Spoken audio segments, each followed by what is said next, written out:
Hamas और Israel के बीच युद्ध विराम एक हफ्ते तक चला, लेकिन एक हफ्ते के बाद ये युद्ध विराम टूट गया। आखिरी दिन हमने देखा कि महज 2 इजरायली महिलाएं जो हैं उन्हें छोड़ा गया हमास की तरफ से। आखिर ये युद्ध विराम क्यों टूटा? कई तरह की रिपोर्ट्स आई। इजराइल ने कहा कि बंधकों पर बात बनी नहीं। एक रिपोर्ट ये भी आई कि हमास के पास बंधक हैं ही नहीं, इसलिए वो कहाँ से छोड़ते। लेकिन अब जो रिपोर्ट सामने आ रही है उसमें कहा यह जा रहा है कि हमास जो है वो महिला बंधकों को नहीं छोड़ना चाह रहा था। अमेरिकी विदेश विभाग के जो प्रवक्ता हैं मैथ्यू मिलर, उन्होंने ये कहा है कि बातचीत इसलिए टूटी क्योंकि हमास महिला बंधकों को छोड़ने के लिए तैयार नहीं था। उन्हें डर था कि उनके साथ जो यौन हिंसा हुई है उसके बारे में वो दुनिया को बताएंगी और इसीलिए वो उन्हें छोड़ने को तैयार नहीं। हालांकि जब उनसे ये पूछा गया कि इसके बारे में क्या उनके पास कोई सबूत हैं, तो उन्होंने इससे इनकार किया। लेकिन इजराइल लगातार ये कह रहा है कि जो महिलाएं हैं, जब हमला हुआ 7 अक्टूबर को, हमास के आतंकियों ने जब हमला किया 7 अक्टूबर को इजराइल में जो आम नागरिक हैं उनके ऊपर, तो यौन हिंसा की कई जो रिपोर्ट्स हैं, आई विटनेस अकाउंट हैं, वो सामने आए। ये आई विटनेस अकाउंट अभी भी चल रहे हैं। कई बार जो विटनेसेस पहले सामने नहीं आए थे, जो गवाह सामने नहीं आए थे, वो अब सामने आके अपनी कहानी बता रहे हैं। ऐसे कई वीडियोस हैं जो जिनका रॉ फुटेज तो नहीं, लेकिन काफ़ी कुछ दिखाया गया है दुनिया भर में, चाहे वो पत्रकार हों या डिप्लोमैट्स हों, उनको ये दिखाया गया है। तो मैथ्यू मिलर का ये कहना है कि उनके पास इस बात पर संदेह करने की कोई वजह नहीं है कि जो बंधक हैं, महिला बंधक हैं, उनके साथ बलात्कार हुआ है, यौन हिंसा हुई है, और यही वजह है कि हमास जो है उनको छोड़ने को तैयार नहीं है, क्योंकि उनको ये लगता है कि ये सारी बात सामने आएगी। क्योंकि हमास ने पहले ये कहा था कि ऐसा कुछ भी नहीं हुआ है और उनकी तरफ से इस तरह की चीज़ें नहीं की जाती हैं। लेकिन अब और इसके पहले भी इजराइल के जो एक्टिविस्ट हैं वो लगातार ये आरोप लगा रहे हैं कि उनकी बात पहले से सुनी नहीं गई।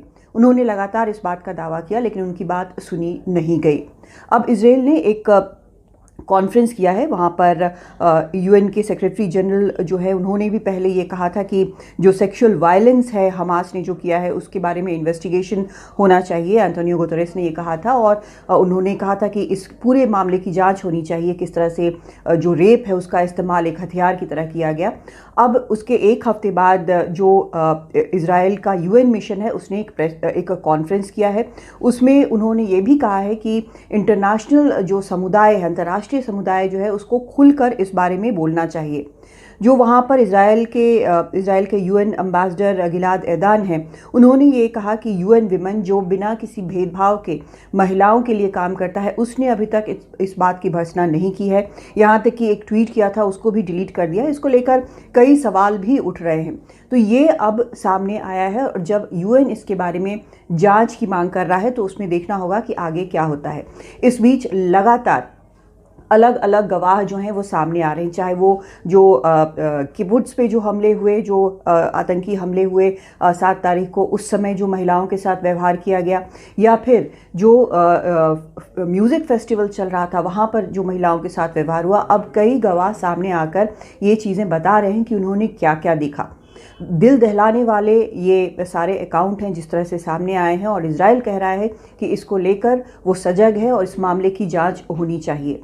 जो हमले हुए थे उसमें कई महिलाएं, कम से कम 240 जो हॉस्टेज लिए गए थे, जिनको अगवा किया था हमास ने, उनमें से कई महिलाएं और बच्चे थे। 104 हॉस्टेजेस को छोड़ा गया, उनमें अधिकतर जो हैं वो महिलाएं और बच्चे ही थे। लेकिन अभी जो जानकारी सामने आ रही है उसमें ये कहा जा रहा है इजराइल की तरफ से कि कम से कम 17 महिलाएं और 2 बच्चे ऐसे हैं जिन्हें अभी तक हमास ने छोड़ा नहीं है। हालांकि इसमें कुछ मिसिंग भी हो सकते हैं, लेकिन ये कहना है इजराइल का, और इस पर ही शायद बात नहीं बनी है, इसीलिए सीज़ फायर जो है वो आगे 7 दिन के आगे बढ़ नहीं पाया। और ये साफ तौर पर ये कहा जा रहा है इजराइल की तरफ से कि जब तक सभी महिलाएं और बच्चे छोड़ दिए नहीं जाएंगे तब तक आगे सीज़ फायर पर, युद्ध विराम पर बात करने का कोई मतलब नहीं है। हमास पहले ही जो पुरुष बंधक हैं उन्हें छोड़ने को तैयार नहीं है, जो सैनिक हैं उन्हें छोड़ने को तैयार नहीं है। लेकिन अब जो ये सारी चीज़ें सामने आ रही हैं वो काफ़ी परेशान करने वाली हैं, और अंतर्राष्ट्रीय जो समुदाय है उसको बार बार इजराइल कह रहा है कि उसे इस पूरे मामले पर सोचना चाहिए और इस पर कदम उठाने चाहिए। दिल्ली से कादम्बिनी शर्मा, एनडीटीवी इंडिया।